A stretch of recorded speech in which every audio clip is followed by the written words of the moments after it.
Bonjour à tous, c'est Pamela. Aujourd'hui, nous allons voir dans cette vidéo l'équilibre hydroélectrolytique et l'équilibre acido-basique.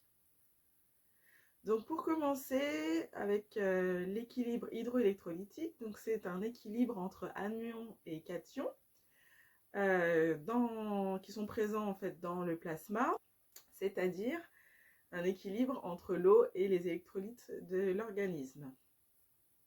Donc un électrolyte, c'est une substance capable de se dissocier entre un anion qu'on notera moins et un cation qu'on notera plus lorsqu'ils sont dissous dans l'eau. Et alors, lorsqu'il y a un trouble hydroélectrolytique, c'est-à-dire qu'il y a une perturbation dans les paramètres d'équilibre hydroélectrolytique. Donc je vais faire un petit rappel sur les mouvements des fluides. Donc un solvant, c'est une substance généralement sous forme liquide qui est capable de dissoudre un composé, soit solide, soit gazeux, soit liquide, et on appellera ça un soluté. Donc un soluté, c'est un corps dissous dans un solvant. Et on appellera solution, donc un mélange homogène entre un soluté et un solvant. Il y a également l'osmose. Donc l'osmose, je vous en ai déjà parlé. Donc c'est un principe de diffusion d'un solvant à travers une membrane semi-perméable. Et généralement, ça va du milieu le moins concentré vers le milieu le plus concentré. Et cette diffusion, cette pression, on appelle ça la pression osmotique. Nous avons également un osmole qui est une particule qui exerce un pouvoir d'attraction des molécules d'eau. Et donc l'osmolarité, c'est la somme de toutes les concentrations des particules osmotiques dans un litre de solution. Exemple de solution, le plasma. Maintenant, nous allons voir l'équilibre hydrique. Donc, comme vous le savez certainement, ou si vous ne le savez pas, je vous le rappelle, l'eau représente environ 60% du poids du corps chez l'homme et 50% chez la femme. Et l'eau est répartie en deux secteurs ou deux compartiments. Donc il y a le compartiment intracellulaire et le compartiment extracellulaire. Ça, c'est des données qu'on a déjà vues. Et également, comme on l'a déjà vu, ces deux compartiments sont séparés par une membrane qui est semi-perméable. Donc elle est perméable à l'eau, mais du coup elle n'est pas perméable ni aux molécules ni aux ions. Pour ça, on l'a déjà vu, il y a des protéines transmembranaires. Donc je vais vous détailler les échanges hydriques entre ces deux compartiments liquidiens. Donc le passage de l'eau se fait d'un compartiment à l'autre à travers cette membrane semi-perméable. Et elle dépend de la concentration des particules osmotiques de chacun de ces compartiments. Et c'est ce qu'on appelle le gradient osmotique. Et donc, lorsqu'il y a une modification de l'osmolarité de l'un de ces compartiments, il va y avoir du coup un mouvement d'eau pour équilibrer le compartiment intracellulaire et le compartiment extracellulaire. L'eau passe donc du secteur à faible osmolarité au compartiment, au secteur à plus forte osmolarité. Donc nous avons l'hyperosmolarité, c'est-à-dire qu'il y a une augmentation de l'osmolarité au niveau extracellulaire. Et de ce fait, ça entraîne un mouvement d'eau qui va aller du milieu intracellulaire vers le milieu extracellulaire afin d'équilibrer les deux secteurs. Et du coup, à l'inverse, lorsqu'il y a une hypoosmolarité, c'est-à-dire qu'il y a une baisse de l'osmolarité au niveau extracellulaire toujours, mais du coup, le mouvement d'eau va se faire dans le sens inverse. Il va aller du milieu extracellulaire vers le milieu intracellulaire. De toute façon, quoi qu'il arrive, c'est toujours du milieu le moins concentré vers le milieu le plus concentré. pour le diluer en fait. Maintenant, on va parler du sodium et du potassium. Donc le sodium dans le sang, c'est ce qu'on appelle la natrémie. Donc 98% du sodium se trouve dans le secteur plasmatique. Il est le principal cation du secteur extracellulaire. Donc la concentration plasmatique en sodium, c'est-à-dire une natrémie normale, c'est entre 135 et 145 millimoles par litre. Ensuite, le potassium dans le sang, c'est la kaliémie. Donc 98% du potassium se trouve dans le secteur intracellulaire. C'est le cation principal du milieu intracellulaire. Et donc la concentration plasmatique du potassium, c'est-à-dire pour une kaliémie normale, c'est entre 3,5 et 4,5 millimoles par litre. Donc j'entends par concentration plasmatique, c'est la concentration du plasma. Donc comme le sodium est beaucoup plus présent dans le milieu extracellulaire, donc du coup on va avoir une concentration en sodium beaucoup plus élevée dans le plasma. A contrario, le potassium il est beaucoup plus présent dans le milieu intracellulaire, donc du coup par rapport au sodium, la concentration dans le plasma est beaucoup plus faible. Donc ça, c'est deux normes qu'il faudra savoir parce que lors des bilans sanguins, vous êtes à même de pouvoir regarder et du coup de voir s'il y a un problème ou non, si les valeurs sont normales ou non.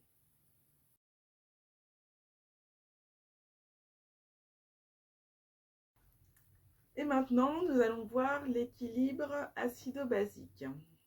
L'équilibre acido-basique, c'est un état biochimique des liquides qui correspond à une concentration stable en ion H+. C'est-à-dire un équilibre des concentrations ioniques et moléculaires dans l'organisme. Donc l'équilibre acido-basique s'appuie sur trois paramètres, le pH, la PaCO2 et les bicarbonates plasmatiques. Donc nous allons détailler ces trois paramètres. Donc le pH, c'est la concentration d'ion H+ dans une solution, pH c'est-à-dire potentiel hydrogène. Donc on parle d'acidose quand le pH est inférieur à 7,38. On parle d'un pH neutre quand il est compris entre 7,38 et 7,42. Et enfin, on parle d'alcalose quand le pH est supérieur à 7,42. Donc un pH est dit acide lorsque la concentration en ion H+ est forte. Et à l'inverse, on parle d'un pH alcalin lorsque la concentration d'ion H+ est faible. Ensuite, il y a la PaCO2. Donc la PaCO2, c'est la pression qu'exerce le dioxyde de carbone, donc le CO2, dans le sang artériel. Donc cette pression se mesure en millimètres de mercure. Donc on parle d'hypocapnie quand cette pression est inférieure à 35 mm de mercure. On parle de normocapnie quand cette pression est comprise entre 35 et 45 mm de mercure. Et alors on parle d'hypercapnie quand cette pression est supérieure à 45 mm de mercure. Et enfin, nous avons les bicarbonates plasmatiques qui ont une concentration normale comprise entre 25 et 27 millimoles par litre.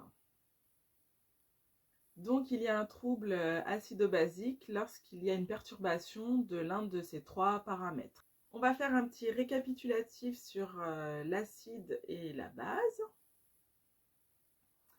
Donc un acide, c'est une substance capable de libérer des protons, c'est-à-dire des ions H+, dans une solution aqueuse ou de les transférer à une base. À l'inverse, une base, c'est une substance capable de capter des protons, donc les ions H+, en solution aqueuse, ou de se combiner à un acide. Et une base est également capable de se dissocier dans l'eau en libérant des anions, c'est-à-dire des ions OH-. Maintenant, nous allons voir la régulation du pH. Donc, la régulation du pH s'établit sur 3 niveaux, c'est-à-dire avec les systèmes tampons, avec la régulation pulmonaire et la régulation rénale. Donc, nous allons commencer par les systèmes tampons. Donc, un système tampon, c'est une substance capable de capter les ions H+, afin d'atténuer du coup le pH. Un système tampon se compose d'un acide faible et d'une base conjuguée. Le système tampon qui régule essentiellement le pH dans notre organisme, c'est le système acide carbonique bicarbonate, soit H2CO3, HCO3-. Ne vous inquiétez pas, je vous mettrai un petit schéma explicatif avec des flèches pour que ce soit plus compréhensible.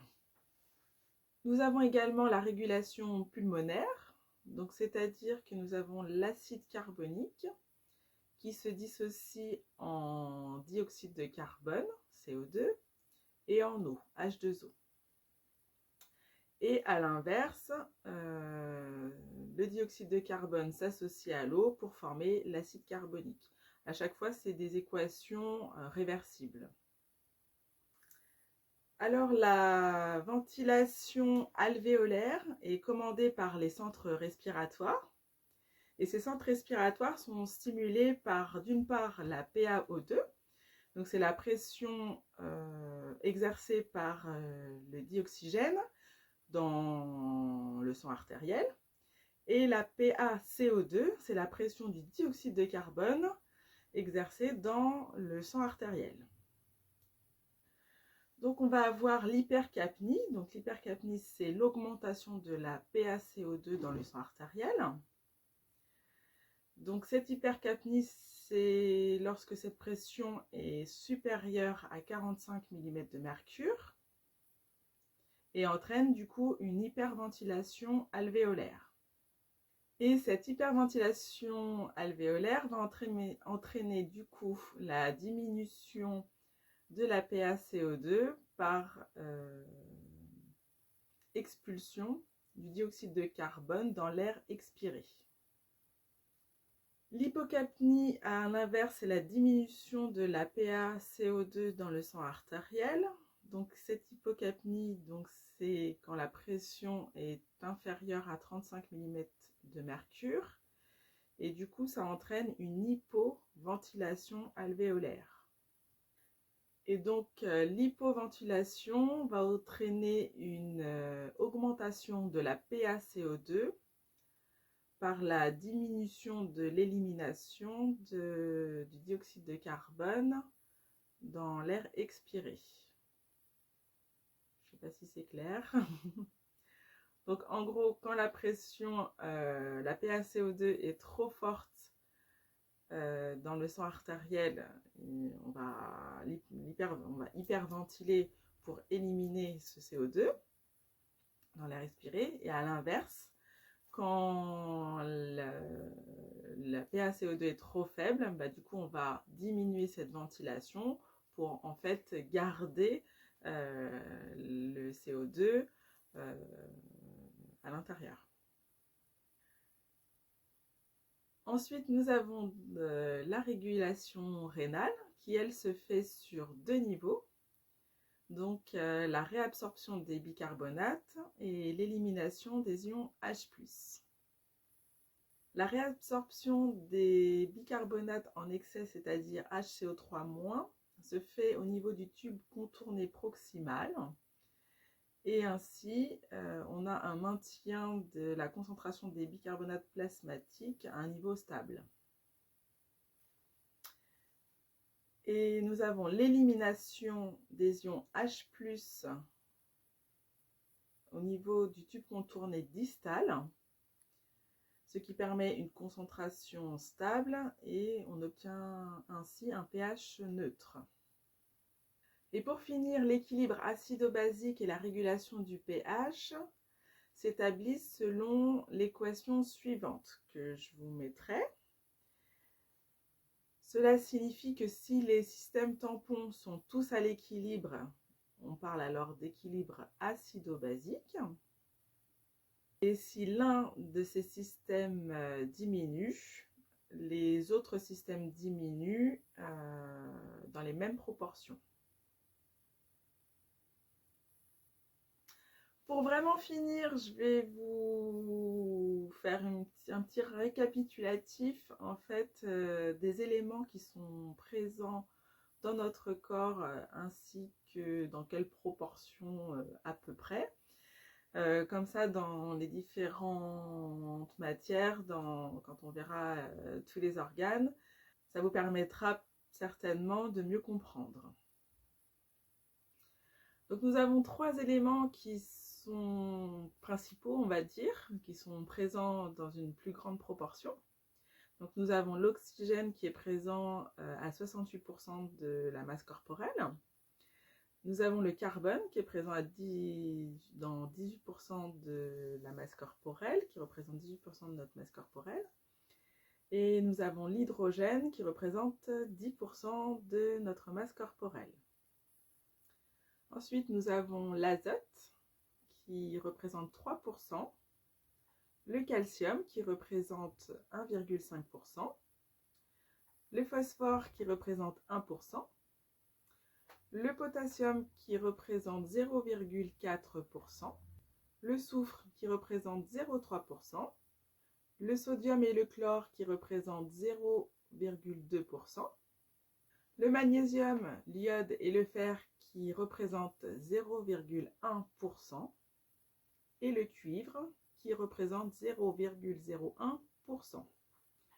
Donc ces éléments sont présents naturellement ou peuvent être du coup ingérés pour rétablir un équilibre.